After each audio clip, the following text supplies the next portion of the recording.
Bonjour et bienvenue dans cette vidéo où je vais vous présenter comment on procède pour faire une analyse concurrentielle. Alors, ce qui est intéressant, c'est qu'aujourd'hui, le digital est vraiment au centre de l'analyse concurrentielle. Si on regarde par rapport à avant, il y a environ 40% de trafic web en plus, par exemple juste avant la période Covid, donc en 2019 par exemple, comparé à maintenant. Donc ça veut dire de plus en plus de gens qui vont aller chercher de l'information et des produits sur Internet. Internet devient de plus en plus central dans les décisions d'achat et surtout le digital va être partout dans le funnel de conversion. C'est-à-dire que si vous voulez acheter un ordinateur, une voiture, n'importe quoi, vous allez faire potentiellement des recherches sur Internet. Vous allez regarder ce qui existe, quelles sont les meilleures voitures en 2021, les meilleurs ordinateurs pour le moment, et vous allez recevoir aussi une série de publicités, que ce soit sur Facebook, sur YouTube, etc., qui vont indirectement influencer votre choix et vous pousser vers certains produits et services qui sont majoritairement vendus sur Internet, ou en tout cas qui sont promus majoritairement. Après, on a souvent l'impression que tout ce qui est publicité ou SEO même, ou digital globalement, ça va rentrer plus en ligne de compte pour du B2C.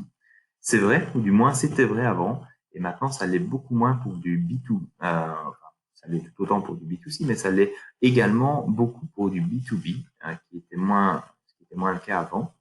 Et donc même pour des acheteurs professionnels, des services professionnels, eh bien, le digital va contribuer à influencer la décision d'achat.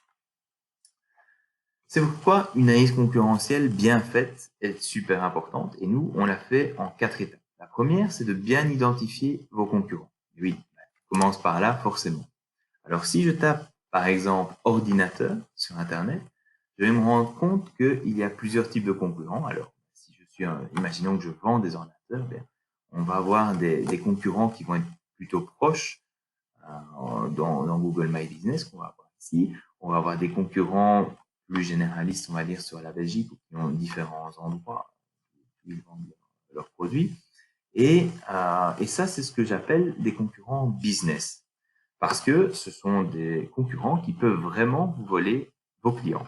Et à côté de ça, vous allez avoir d'autres concurrents qui sont plutôt des concurrents, par exemple, comme Wikipédia, peut-être si on n'a pas tellement d'autres, mais on pourrait avoir, par exemple, Testachat, ou d'autres concurrents qui sont plus informationnels et qui, eux, ne vont pas forcément vous voler vos clients, mais par contre, qui vont peut-être faire perdre un clic parce que votre client aura trouvé l'information ailleurs et n'aura pas pris connaissance du coup de votre offre de produits et de services et de votre marque.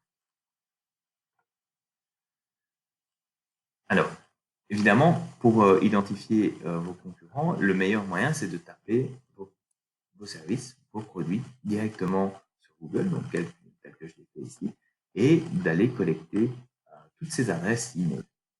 Alors, c'est un travail qui peut être fastidieux étant donné que certains clients vont avoir 100, 200 mots-clés ou des services, des produits qui vont être très différents. Parfois, ça peut être, on a un client qui a plus de 30 000 produits, par exemple, donc on ne peut pas faire ça pour tout. Donc, nous, on va le faire de manière automatique, systématique. Donc, on va aller voir quels sont les concurrents qui arrivent sur chacun des mots qui sont liés aux produits, aux services que notre client vend.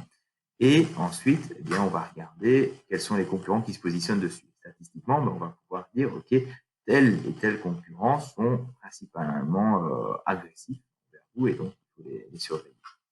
De l'autre côté, c'est toujours intéressant quand on prend quelques concurrents pour commencer comme ça, d'aller chercher 2 ou 3 concurrents vraiment business et d'avoir aussi 1 ou 2 concurrents qui vont être plutôt informationnels tels que Wikipédia. Comme je le disais, même s'ils ne vous prennent pas vos clients directement, ils peuvent vous prendre la visibilité et donc il ne faudrait pas qu'ils apparaissent non plus sur toutes les requêtes.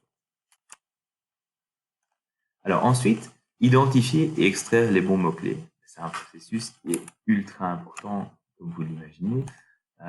C'est vraiment la continuité d'une analyse concurrentielle parce qu'on veut vraiment savoir sur quoi vos concurrents vont se positionner, où est-ce qu'ils ont de la visibilité et comment ils procèdent. Alors, un petit tips pour ça, c'est d'utiliser le Keyword Planner de Google. C'est un outil qui est entièrement gratuit. Et vous pouvez faire une analyse directement sur le domaine en question. Donc ici, par exemple, je vais taper MediaMarkt.be et on va voir sur lesquels MediaMarkt ressort. Alors cette liste-là, elle n'est pas encore propre parce qu'il va falloir ajouter des fils, sinon on voit MediaMarkt dans les requêtes. Il y en a beaucoup. Moi, ce que je vais faire, c'est que je vais exclure des mots-clés, voilà, c'est un historique qui contiennent MediaMarkt et Media-Markt, parce que beaucoup de personnes l'utilisent aussi ou l'écrivent en 2 fois. Et ensuite, je vais filtrer ces mots-clés par recherche mensuelle. Et ça, c'est super intéressant parce que si je suis un vendeur voilà, de produits électroniques comme MediaMarkt, eh bien, je vais me rendre compte que tout ce qui est caméra Polaroid, par exemple, ça cartonne en termes de recherche. La compétition est très élevée aussi, mais par contre, ça marche bien. Tout ce qui est brosse à dents électrique, on a beaucoup de recherche, etc. Et ça va pouvoir permettre de voir un petit peu quels sont les positionnements, que recherchent vraiment vos clients concrètement sur Internet et de mettre ça en parallèle avec la compétition. Alors ici, c'est assez simple parce que pour tous ces produits-là, la compétition est hyper élevée. Donc c'est une compétition en termes d'annonces, donc ce sont payants, c'est pas forcément la compétition SEO, mais je peux vous dire en connaissant le secteur que le SEO n'est pas plus simple à faire sur ces mots-clés-là, vu la quantité de produits et le type d'acteurs qui se positionnent sur ce marché. Alors, ensuite, une fois qu'on aura extrait ces mots-clés-là, ce qui va être important, ça va être de regarder la compétition pour décider sur lesquels on va se positionner, mais surtout d'utiliser des outils SEO pour suivre et voir comment vos concurrents évoluent en termes de visibilité. Et ça, eh bien nous, on le fait directement dans Semactic. Donc, comment est-ce que ça fonctionne? Eh bien, tous les jours, on va aller voir quels sont les concurrents qui se positionnent sur les différents mots-clés de notre client. Et on va regarder, on va pondérer, en fait, on va regarder la position, forcément, qui apparaît dessus et qui apparaît correctement dessus. Et on va pondérer ça par rapport, évidemment, au volume et au taux de clic espéré. Le taux de clic espéré, ben, lui, il peut dépendre de est-ce qu'il y a des annonces, par exemple, Google Ads avant, donc il va diminuer le taux de clic sur les annonces organiques après ou pas. Donc ça peut être ça peut être des standards un petit peu différents. Maintenant, il y a des analyses, il y a des études sur ça, et donc vous pouvez trouver toujours des chiffres standards que vous pouvez appliquer partout. Maintenant, si vous voulez quelque chose d'un peu plus fin, ben, il faudra alors tenir compte des annonces qui peuvent apparaître dessus ou de comment ressemble la SERP, parce qu'il peut y avoir autre chose que des annonces. Alors nous, donc on va afficher ça comme ça, par exemple dans Semactic ici. Ça va nous permettre d'avoir vraiment une vue mois par mois. Ben tiens, par rapport aux plus gros concurrents qu'on avait, ben, voilà, comment on a commencé, puis on a continué à grandir, et finalement on le rattrape petit à petit. Alors ensuite, un bon tips, c'est d'utiliser les réseaux sociaux pour comprendre comment vos concurrents communiquent.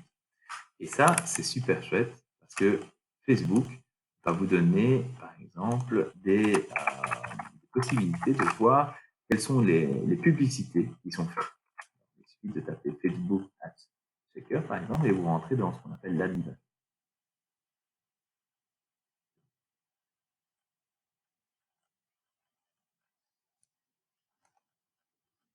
Alors, imaginons que je suis un promoteur immobilier. Ce qui pourrait m'intéresser, c'est de voir ce que va faire Matexi en termes de publicité. Et je vais pouvoir en extraire aussi beaucoup d'informations là-dedans. Je vais pouvoir voir la proposition de valeur. Donc, qu'est-ce que ces concurrents proposent à mes clients potentiels comme valeur? Qu'est-ce qu'ils mettent en avant? Et quels sont leurs arguments, leur call to action? Call to action, ça va être l'incitation à cliquer sur l'annonce ou à télécharger une brochure, à recevoir quelque chose, à être appelé, à faire une simulation en ligne. Donc, ça peut être plein de choses, mais c'est important de savoir qu'est-ce qui intéresse vraiment vos clients. Est-ce que c'est une simulation en ligne, télécharger une brochure, cliquer, en savoir plus, etc. Donc, sur Matexi, par exemple, ici, on va avoir une bonne information d'une publicité. On va pouvoir voir à quoi ça ressemble et ce qu'ils ont fait même dans un délai beaucoup plus ancien pour pouvoir s'en inspirer et voir ce qui plaît vraiment à vous. Et donc voilà, ça, tous ces éléments-là permettent d'avoir une vue globale de ce que font vos concurrents sur le marché et de voir comment, d'abord qui ils sont, donc sur quels mots-clés ils se positionnent en fonction des recherches qui sont faites par vos clients, de voir aussi comment ils sont visibles sur les réseaux sociaux, par exemple, Et tout ça vous nourrit énormément pour vous positionner et arriver à attaquer et arriver à vraiment bien comprendre votre marché et à l'attaquer de la bonne manière. Et donc voilà, si vous avez des questions, nous, on est toujours disponible. Donc on est Semaclick, on a créé une entreprise qui a mis au point un logiciel SEO qui vous permet vraiment d'avoir plein d'informations sur vos clients, sur comment ils recherchent sur Internet. Donc on a déjà de très chouettes clients qui nous font confiance. On s'est lancé juste avant le Covid, donc c'était pas la meilleure période, mais voilà, on s'amuse bien, on a développé de super chouettes choses et on essaye de se positionner comme un acteur qui soit plus actif du marketing plus global, plus que du SEO uniquement. Donc voilà, n'hésitez pas à prendre contact avec nous et plein de succès dans votre analyse concurrentielle.